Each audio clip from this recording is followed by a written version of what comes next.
লাগাতার বৃষ্টির জেরে এবার রাজস্থানের সাওয়াই মাধোপুরে ধস। গত 24 ঘন্টার বৃষ্টির জেরে রাস্তা বদলেছে নদীতে, ধসে গেছে জমি। কিছু জায়গায় 2 ফুট পর্যন্ত উচ্চতা পর্যন্ত জমেছে জল। বহু বাড়ি ও সরকারি অফিসে ঢুকে গেছে জল।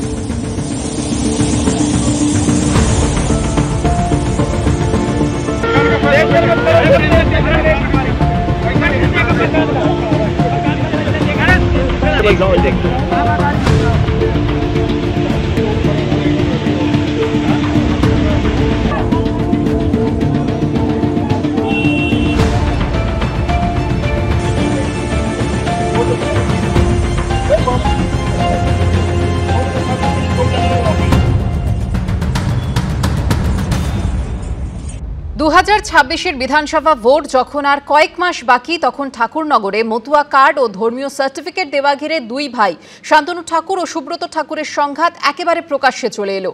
ঠাকুরনগরে মতুয়া বাড়ির কোন্দলে কি ভোট বাক্সে বাড়তি সুবিধা ভাবে তৃণমূল? ধাক্কা খাবে বিজেপি? তা নিয়েই এখন চরমে রাজনৈতিক চর্চা। 2024-এ যদি ও টিকিট না পেত তাহলে ও তৃণমূলে যেত। ওর মনে এটা ছিল, কোনো কিছু হলে পরে ও তৃণমূলের দিকে পা বাড়িয়ে রেখেছে। অফিসিয়ালি টিএমসিতে জয়েন হয়ে গেল, শুধু পতাকাটা ধরিনি। মতুয়া বাড়িতে মনোমালিন্যের মেঘ ঘনিয়েছিল আগেই, যা ভেঙে পড়ল রবিবাসরীয় দুপুরে। ঠাকুরনগরে মতুয়া কার্ড ও ধর্মীয় সার্টিফিকেট দেওয়া ঘিরে দুই ভাই শান্তনু ঠাকুর ও সুব্রত ঠাকুরের সংঘাত একেবারে প্রকাশ্যে চলে এলো।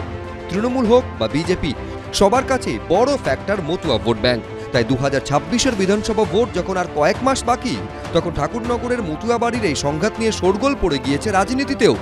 বিজেপির মধ্যে সর্বত্র অন্তর্দ্বন্দ্ব আছে।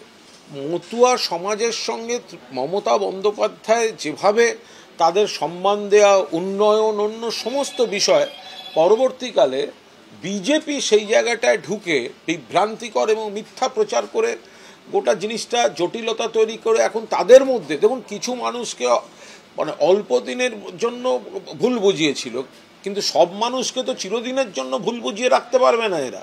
ফলে বিজেপির মধ্যে এই নিজেদের মধ্যে ঝগড়া, অমুক তমুক, স্বার্থের লড়াই, এগুলো এসে যাবে।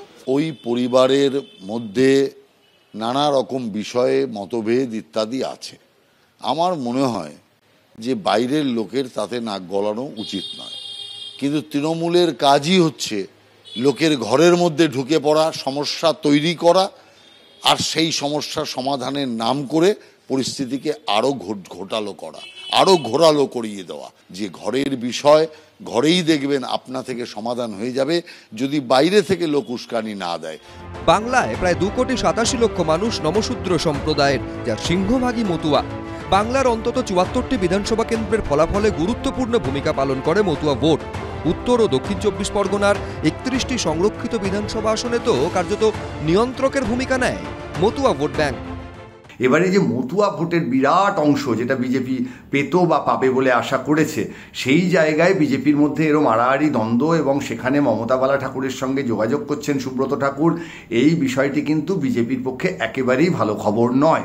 ঝামেলা কিন্তু মতুয়া ভোটারদের মধ্যে প্রভাব ফেলবে। তবে দিনের শেষে এটা বলতেই হয় যে এই মুহূর্তে মতুয়া সম্প্রদায় নিয়ে বিজেপির মধ্যে যে দ্বন্দ্ব এই মুহূর্তে সৃষ্টি হয়েছে এবং তা একেবারে প্রকাশ্যে এসেছে, এটা সাংগঠনিক দিক দিয়ে বিজেপির পক্ষে মোটেই ভালো খবর নয়। সংঘাতের ঘটনার সূত্রপাত দিন 15 আগে।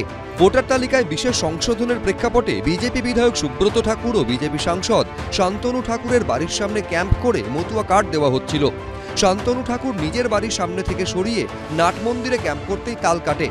মা ছবিরানী ঠাকুরকে নিয়ে জেঠিমা ও তৃণমূল সাংসদ মমতা ঠাকুর ও জেঠতুতো বোন ও তৃণমূল বিধায়ক মধুপর্ণা ঠাকুরের সঙ্গে বৈঠক করেন বিজেপি বিধায়ক সুব্রত ঠাকুর।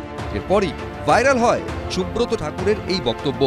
ঠাকুরদা কংগ্রেস করতো, কংগ্রেসকে পছন্দ করতো না, তারপরেও কংগ্রেস করতো, কারণ ক্ষমতার সঙ্গে থাকলে পরে মতুয়াদের ভালো হবে। গতকালকে একটা ঘটনা ঘটেছে, সেই ঘটনার পরে আমার মা দেখা করতে গেছে, ওনার যে যা তার সাথে দেখা করতে গেছে।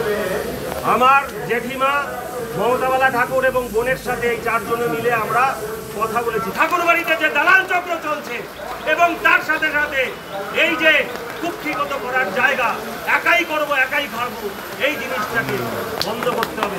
বিজেপিতে তো এমএলএ থেকে মন্ত্রী হওয়া যায় না, তার জন্য আমাকে টিএমসিতে যেতে হবে। একটা নাটক তৈরি করতে হবে যাতে আমার পিছনে লোক গ্যাদার হয়। পরিস্থিতি জটিল পর্যায়ে পৌঁছে যাওয়ায় মধ্যস্থতায় নামেন তৃণমূল সাংসদ মমতা ঠাকুর। তোমাদের দুই ভাই সমান অধিকার, আমার কাছে তারা যখন এসছে আমার কর্তব্য তাদের পাশে দাঁড়ানো। 26-এর বিধানসভা ভোটের আগে ঠাকুরনগরে মতুয়া বাড়ির কোন দলে কি ভোট বাক্সে বাড়তি সুবিধে পাবে তৃণমূল, ধাক্কা খাবে বিজেপি, সব উত্তর পাওয়া যাবে আগামী বছর। সমীরণ পাল, অনির্বাণ বিশ্বাস, শিবাশিস মৌলিক, এবিপি আনন্দ।